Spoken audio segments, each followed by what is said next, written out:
I believe you're about a week into a 9-day retreat. I'm going to talk about something general that I hope is helpful to most of us. What I wanted to talk about is faith as a spiritual power. What is faith in the context of Buddhist practice? What is it as a faculty? What is it that we should aspire to have faith in? Some nice thoughts to contemplate. Sometimes faith these days is understood as a kind of a conviction in the teachings. Sometimes it's translated as confidence. One has confidence in the Buddha's teachings, they make sense. One trusts them, nothing harmful in them. Living in Southeast Asia, as I do, and having practiced in a lot of traditional Buddhist holy sites, faith for Buddhists is a lot more than that.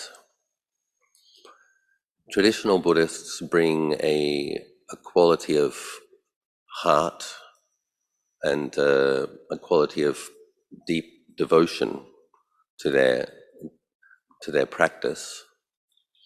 And when we start talking about qualities like devotion and love, then obviously it's important that this is balanced with, if we're going to give our whole heart to something, we need to understand what we're giving our heart to, what we're giving our trust to, what we are loving.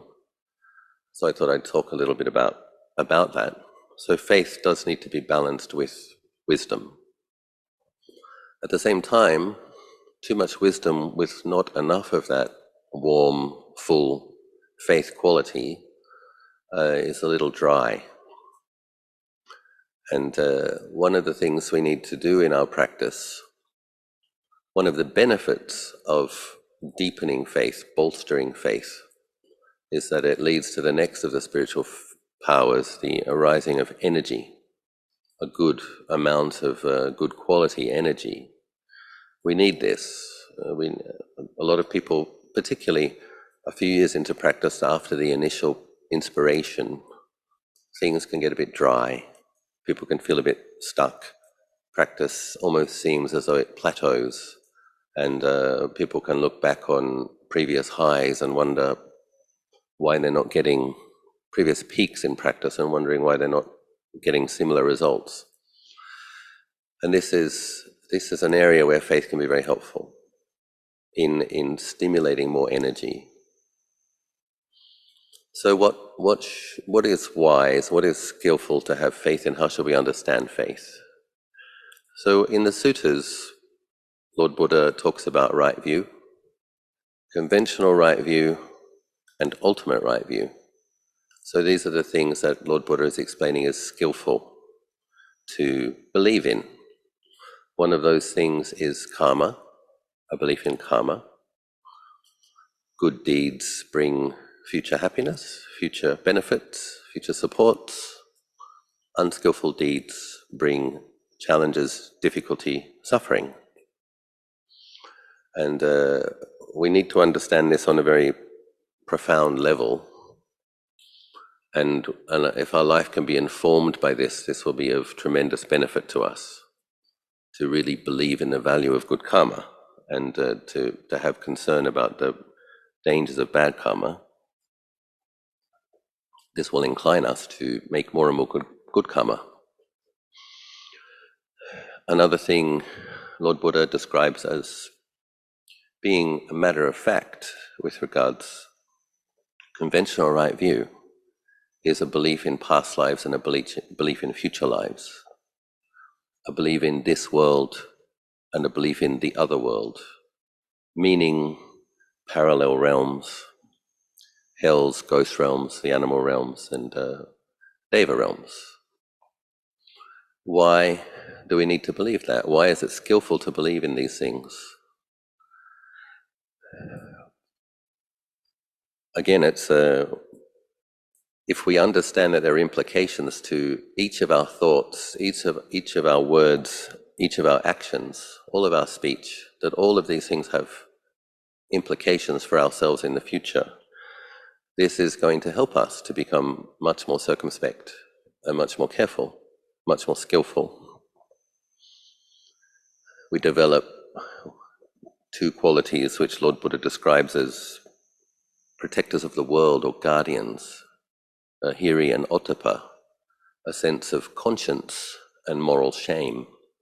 So a wholesome sense of concern for consequences for oneself and others. The ultimate right view is understanding emptiness, emptiness of self, emptiness of permanence, the ultimate emptiness of conventional reality.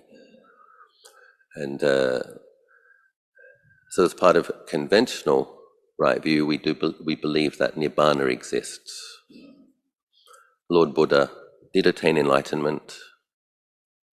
Nibbana exists.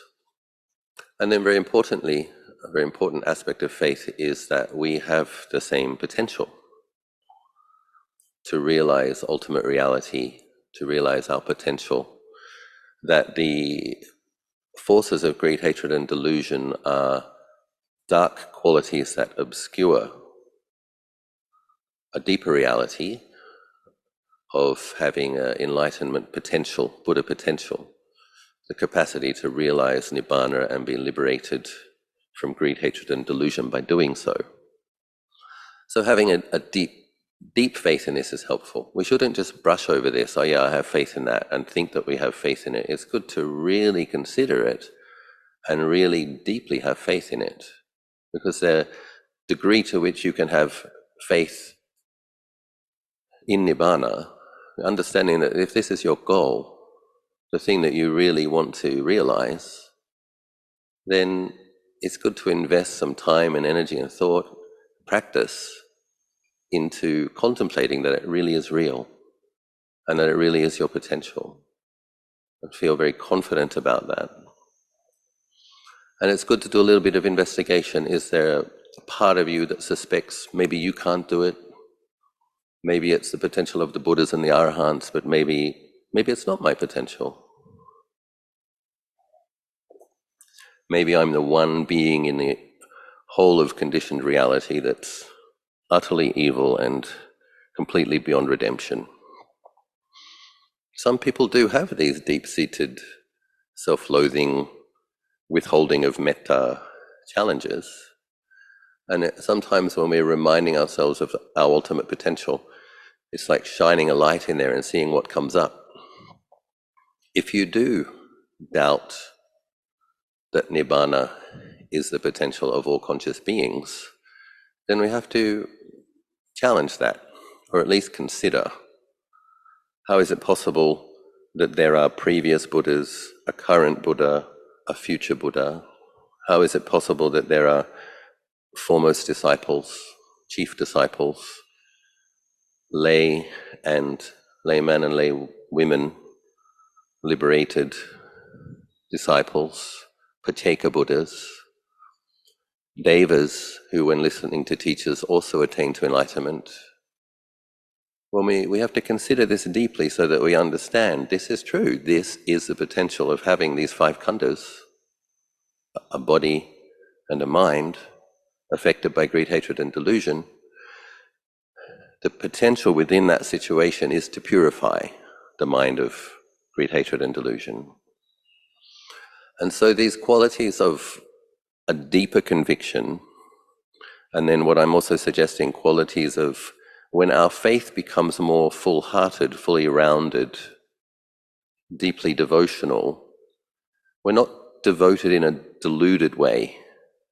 We're devoted to the epitome of goodness. We're devoted to the very symbol of our ultimate potential. So these are things that there's no danger in being devoted to the ultimate goodness, ultimate potential, ultimate purity. That's a very, very wholesome thing to feel devotion towards.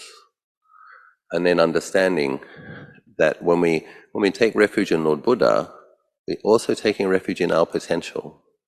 And I consider Buddhists to be extremely fortunate among religious practitioners because we don't have to pray to an external force. We don't have to feel like an inferior entity that depends upon a superior entity to better ourselves.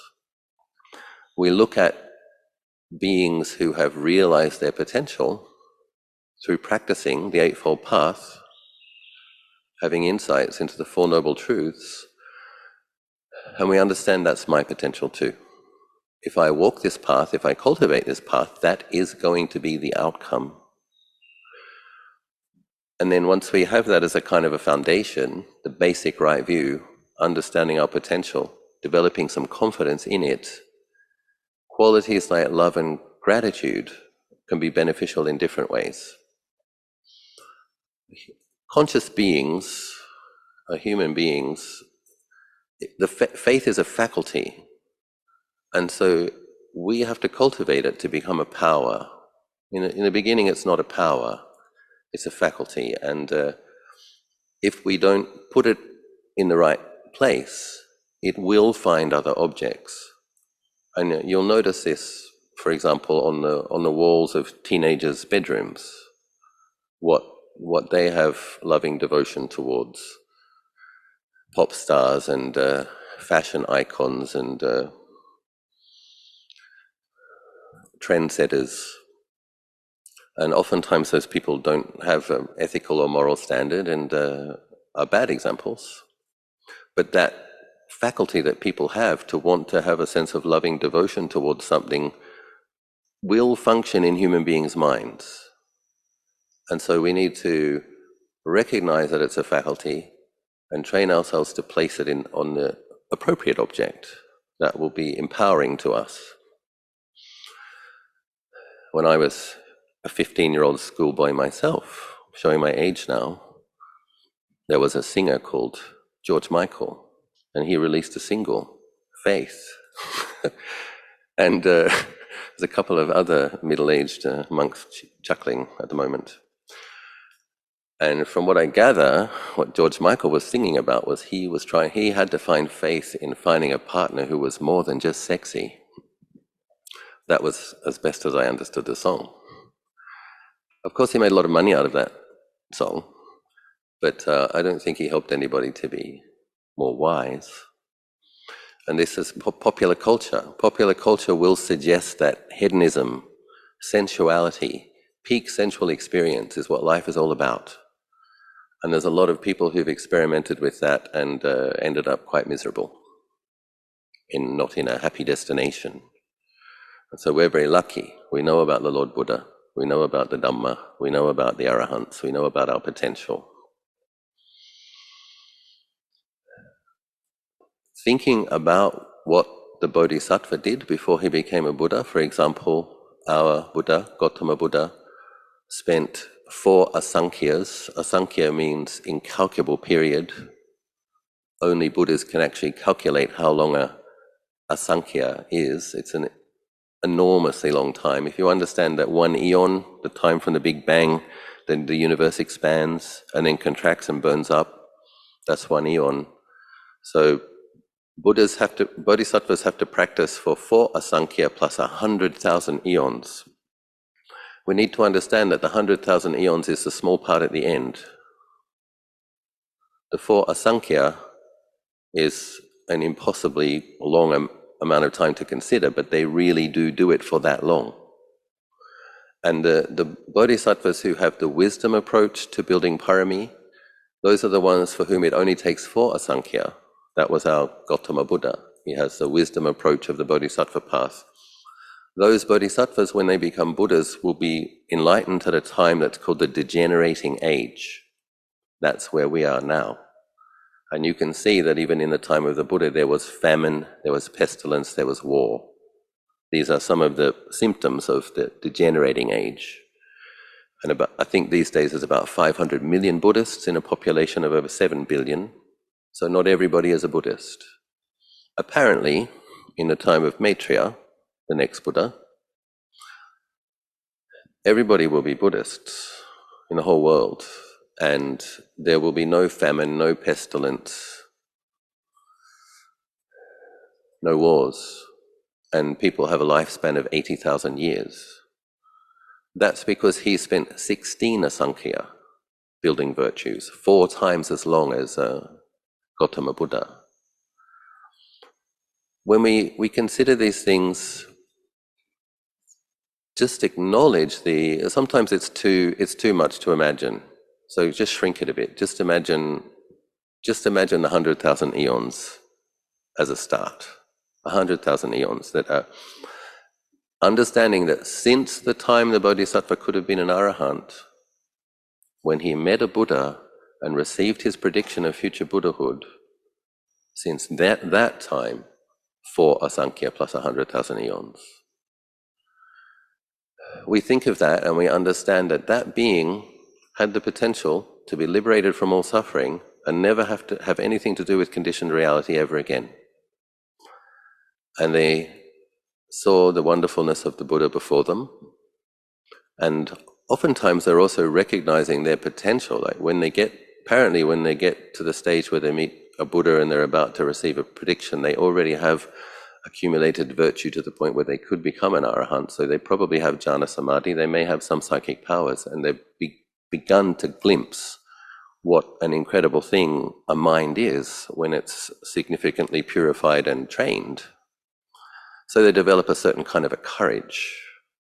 They're going to do something to help other beings realize their potential as well, not just be pushed around and lost in the darkness, slaves to the kilesas. But when we think about that, think about how much time Gautama Buddha spent. They don't just perfect their own qualities. If it was just a matter of perfecting qualities, they would have become Buddhas much, much, much, much sooner. It's also about making the karmic connection with the beings who they will liberate. It's also about accumulating absolutely vast amounts of merit so that, for example, the sasana will last for 5,000 years. It's the qualities and the merit.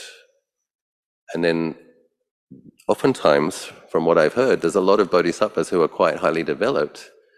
And sometimes people wonder, why don't these great bodhisattvas come down and become liberated or teach more people or whatever? And what people don't realize is that the bodhisattvas can only help beings who have the merit to meet them. And so one of the reasons there's a long queue to become a Buddha is they also have to wait for their disciples to be ready. And human beings, conscious beings, can be a bit stubborn, going from the heaven realms to hell realms and human realms to animal realms and up and down the game of snakes and ladders. But we consider what the bodhisattvas invested to be the Buddha, and we feel grateful. And it's good to spend some time really feeling that. It's not a guilt trip. It's not a you should be grateful. Here really is an example of an extraordinary being that did something truly wonderful and incredibly selfless. And when we think about that, sometimes tears can come to our eyes of gratitude. Wow, another being did that because they wanted to help me. How wonderful. And to spend some time, I would suggest, feeling blessed. How often do we have miserable, depressed, dejected mind states when we focus on unskillful things? This is one of the values of the Anusati Samatha practices, when we train ourselves to think about skillful things and think, wow, the Buddha delayed his own enlightenment for millions of lives so that he could help me. And I have the merit to have met the teachings. I have the skillful means before me. I can commit to this training and benefit myself. And to feel grateful, to feel blessed. And what a wonderful foundation then to try to develop some insight, where the mind will be somewhat bright and somewhat happy, experience some contentment. These are qualities that incline the mind to experiencing more samadhi. An overactive fault-finding mind does not incline the mind towards samadhi. going to hassle yourself, you broke that precept again, you slept in again, or you didn't do good enough there, blah, blah, blah, blah, blah. That's not going to incline the mind to samadhi. We do have to recognize when we're falling short. We do need to keep improving our practice. But if the critical fault-finding mind is too harsh and heavy, the mind will not be glad, it will not be content, it will not incline towards samadhi. So this is where things like feeling blessed, recognizing our opportunity, rejoicing in the virtues of the Buddhas and the Arahants, learning how to gladden and brighten the mind, can be truly and deeply nourishing. Recently, I went to the Shwedagon Pagoda in Myanmar, in a city called Yangon. For many years, people who have also been there have told me, Ajahn Ajahn, you will love the Shwedagon, it's beautiful, it's really holy, it's really wonderful. And for whatever reason, I didn't get around to going until recently. Because I have lived in Southeast Asia for 25 years, and because I do have more of a faithy, devotional character than many other Western monks, I have, as do many of my students, I have had opportunities to practice in holy sites, many of them, and sometimes for long periods. Many people know that I've spent 4,000 hours meditating under the Bodhi tree in Bodh Gaya on 17 separate trips, oftentimes spending a month to 6 weeks.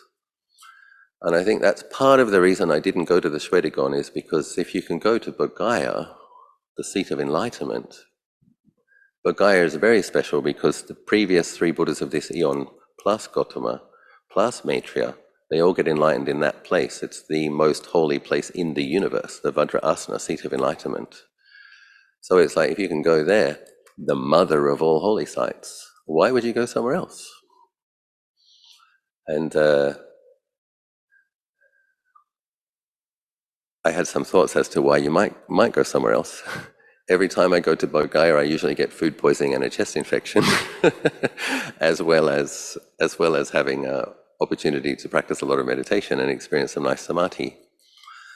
And Yangon has a very similar environment weather-wise and is cleaner than modern-day Bihar. And I had a shorter amount of time. Some lay students were available for a 2-week period, and they asked me what I wanted to do.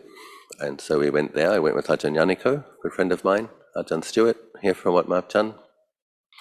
And we spent 2 weeks. At the Shwedagon Pagoda, so I'll just say a little bit about the pagoda itself. Pagoda is the Burmese word for chedi, or stupa. So the Mahabodhi temple is 104 meters tall, I believe. No, sorry. 54 meters, Mahabodhi chedi. The Shwedagon Pagoda is 105 meters tall. And the Shwedagon Pagoda is not gold-leafed, but gold-plated. And they say that there's somewhere between 30 and 60 ton of gold on the Shwedagon Pagoda. Now, personally, I don't get that excited about gold until recently. I like stone, bricks, wood, serene things. But when you see all of this precious element, the most precious element on the planet, offered to the Buddha out of gratitude and love and respect, it is very touching, it is very moving. Another thing that was very interesting about observing a gold-plated chedi, which is very tall, is that in every type of weather it always looked beautiful. In dark, cloudy weather, it still reflects light. However much light there is, it reflects it. Even when it's raining, the chedi looks beautiful, and much more so at night when it's lit up. It's like a symbol. Well, chedis are symbols of enlightenment. They're monuments to recollect the enlightenment of the Buddhas. So at the Shwedagon Pagoda, there are 4 viharas, north, south, east, and west, which are devoted to the 3 previous Buddhas and Gautama Buddha: Kakusanda Buddha, Konagamana Buddha, Kassapa Buddha, and Gautama Buddha. And it was very wonderful to have the opportunity to pay respects in these viharas day after day. And I was going to kind of explore how would one practice pilgrimage or devotional practice in this site, and I decided to sit for an hour and a quarter in each of those viharas each day, so sitting 5 hours of meditation plus the circumambulations. The circumference is about 430 meters. Going around it 3 times takes about half an hour. But sitting in front of the images of Kakusanda Buddha, Konakamana Buddha and Kassapa Buddha, it brought to mind the existence of these previous Buddhas. And I have a lot of faith already in general, but I always enjoy when another facet of a beautiful quality of faith opens up, and just really enjoyed feeling grateful. And it was one day when I was meditating in front of the Kassapa Buddha statue that I had a kind of an intuition that I felt perhaps I met him, and the fact that I'd been able to pay respects to him was one of the factors in why I attained a human birth and was able to become a bhikkhu in this lifetime. And then naturally there's that sense of feeling grateful and wanting to thank the previous Buddhas. Thank you so much. And I would suggest that that's the case for all of us. If we haven't paid respects to the actual teaching Buddhas, the Samma Sambuddhas, we have paid respects to their well-practiced disciples. We have practiced teachings that they laid down. And that's how we accumulated the karmic affinity and the merits to meet this Buddha's teachings in this time. And so it was quite a really wonderful opportunity to experience some expansive mind states of gratitude. And gratitude is really beautiful quality, very close to mudita brahmavihara. Just when we feel grateful, when we generally deeply feel grateful in our hearts, there's a lot of joy. One literally feels blessed. And a lot of people will tend to think of Maitreya Buddha, but very few people think about the previous 3 Buddhas and the Buddhas that came before them. And so it's nice to have had an opportunity to do a bit of a focused period of practice for 2 weeks and recollect the example of those previous Buddhas and to feel that depth of gratitude. Another thing, of course, that happens is the recognition that Myanmar, Burma, was another country that had many arahants, 2 millennia of Buddhist practice, so hundreds and thousands, millions of Buddhist practitioners.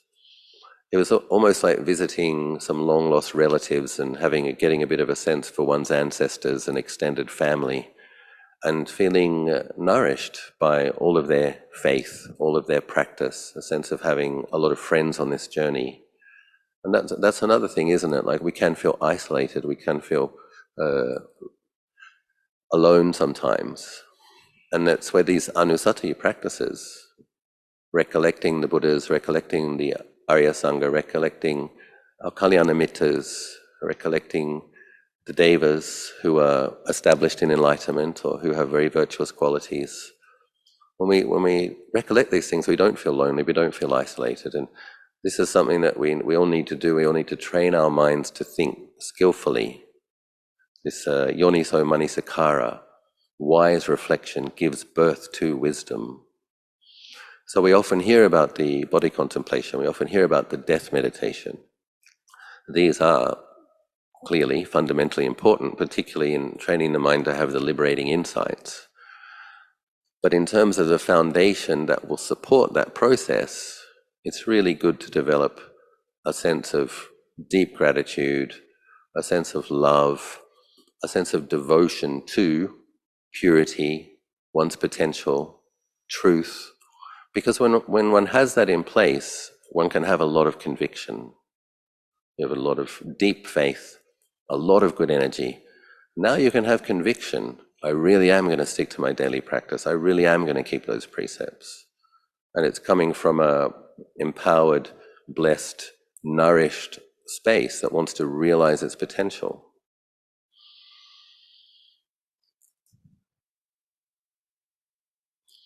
Other anusati practices or brahmavihara practices, which are very helpful, of course, is the metta practice. Oftentimes when people are in the meditation retreats, it can get a bit tense at times. Tanajanan used to recommend that I would do 10 minutes of metta meditation at the beginning of my sits when I was a much younger monk. I was trying really, really hard, sometimes getting good results, and then getting grumpy the next day. And I asked Tanajanan what was going on, and he actually said, well, you're trying too hard. And what you need to learn to do is put forth the right amount of effort and be consistent. Not like that sense of, I think it's quite normal for young men, inspired, good teacher, good monastery, good opportunity, practice really hard. But we have a modern sense of attention span and instant gratification, kind of hoping that you'll be enlightened by the end of the week. And it doesn't work that way for most of us. So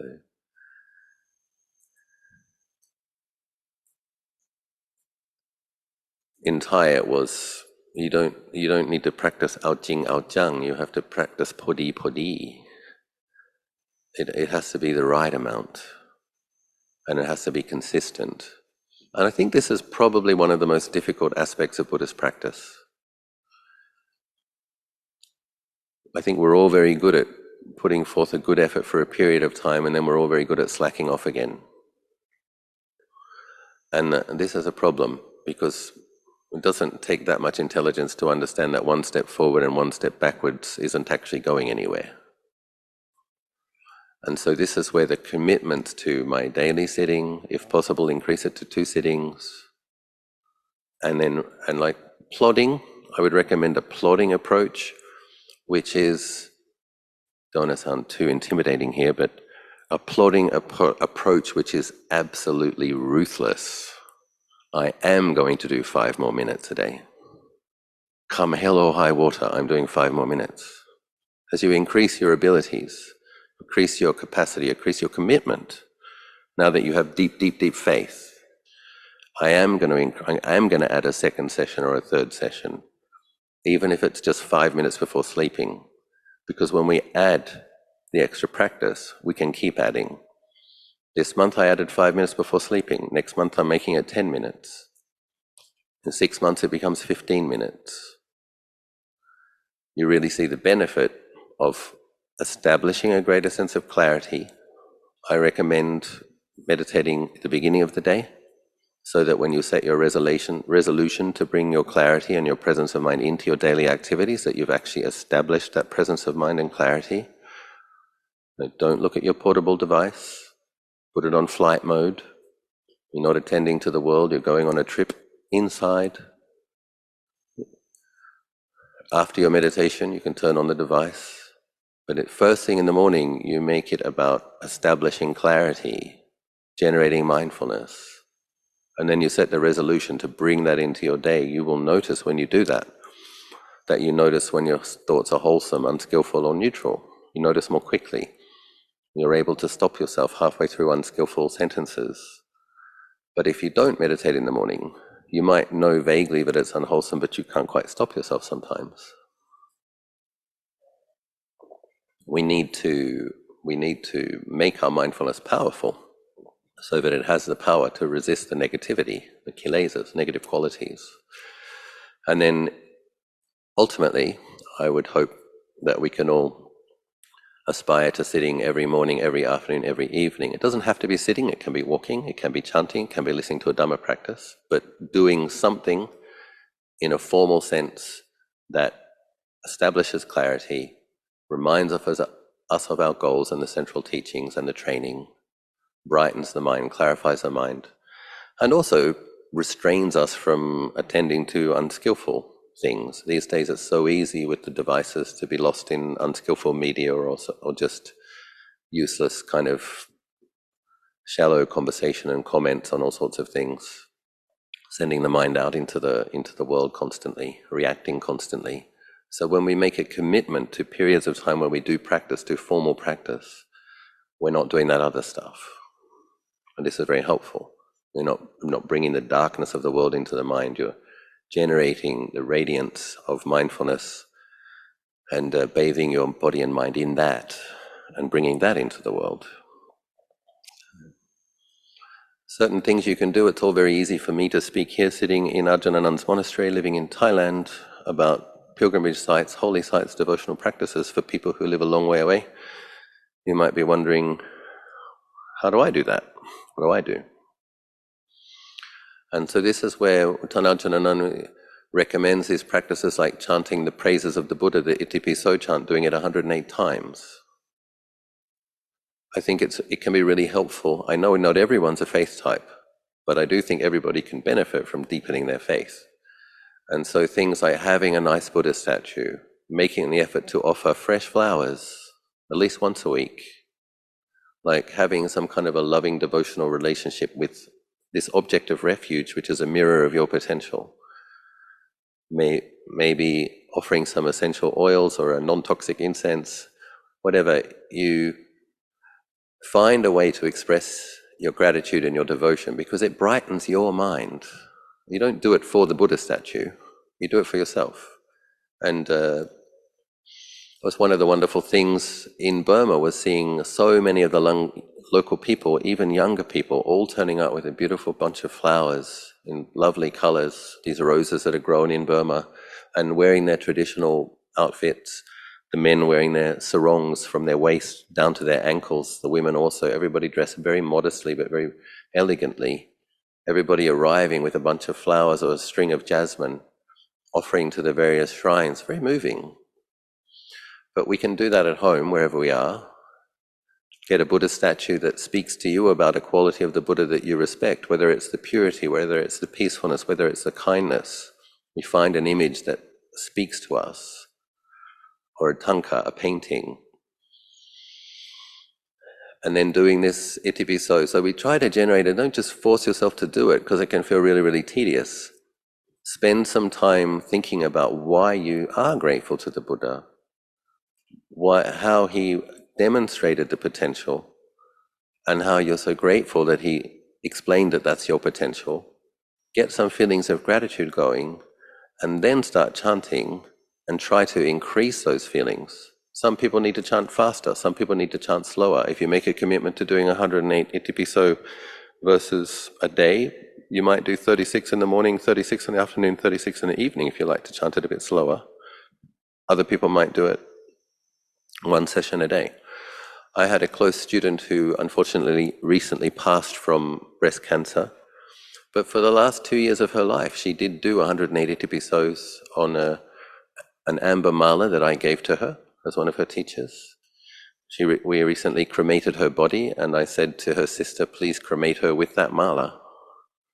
It's a reminder to keep practicing, just in case if she was a lost ghost, she would see her mala and remember to practice. But I have some special connections with special abilities, and that lady is not a ghost, thus have I heard.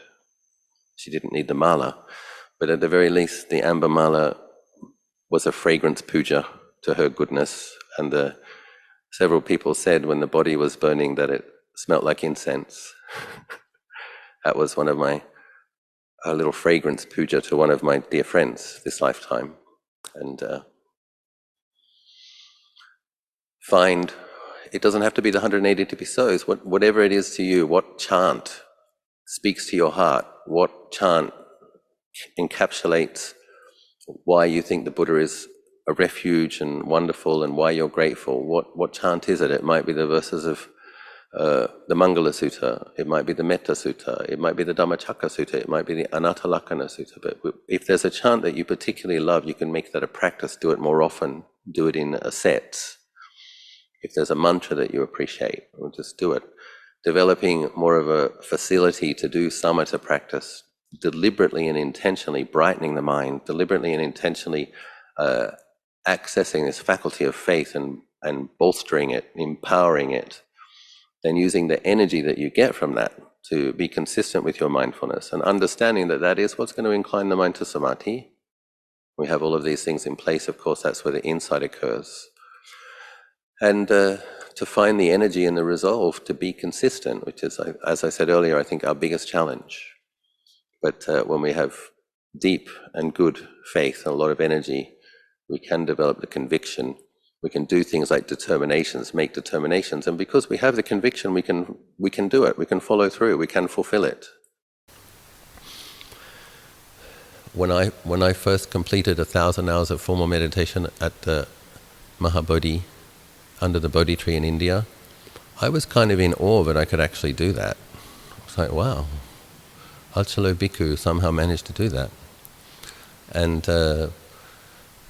then in a moment of ecstatic fervor, I determined to do another 2,000 hours, being so happy with the effort. 1,000 hours for the Buddha, 1,000 hours for Dhamma, 1,000 hours for the Sangha under the Bodhi tree. Practice puja, pati pati puja, offering of the practice in gratitude. And then I remember getting to the 2,000 hours point and feeling like, that might have been enough, this is getting hard. And, but then this is where our Kalyana Mittas can be very helpful. My friend Ajahn Yaniko was passing through Bodhgaya and I asked him, could you please sit the last 1,000 hours with me? That would be very helpful if I could have a friend. And he agreed.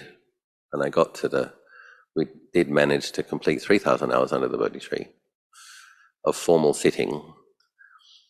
Another year or two went by and I kind of thought, okay, that's enough of that. And you know what happened? I actually, to do that, to plug away, to be able to count your meditations in thousands, you actually have to do about 10 hours a day for it to be practical. So that's what we got up to, 10 hours a day for 6 weeks, twice a year. I had a break from it for a couple of years, and then the thought arose, I want to keep doing it. I don't want to stop this practice. It's become an important part of my life, and it's something that I can do now, and something that I really appreciate. So I went back and did another 1,000. And so, being a monk for 26 years now, looking back at that, I understand that it was from what I was saying earlier, having a determination to keep plodding and increase your efforts when you can, and then not letting it slip back.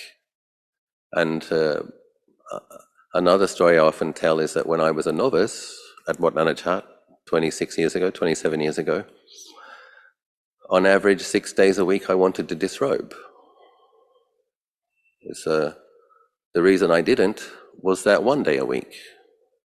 So it's like people can look at senior monks, hear them talking about meditating 10 hours a day for more than a month and kind of project onto them that's what he's like. No, it's not. That's what he became like after a lot of patient endurance and struggle and quite a few tears, and but not giving up, having faith in Buddhas and having faith in our potential, having faith in our teachers, and keeping on going. So I hope that something I may have said may be helpful to you. I appreciate your practice. I wish that you may all grow in Dhamma. We may all grow in Dhamma together. Be well.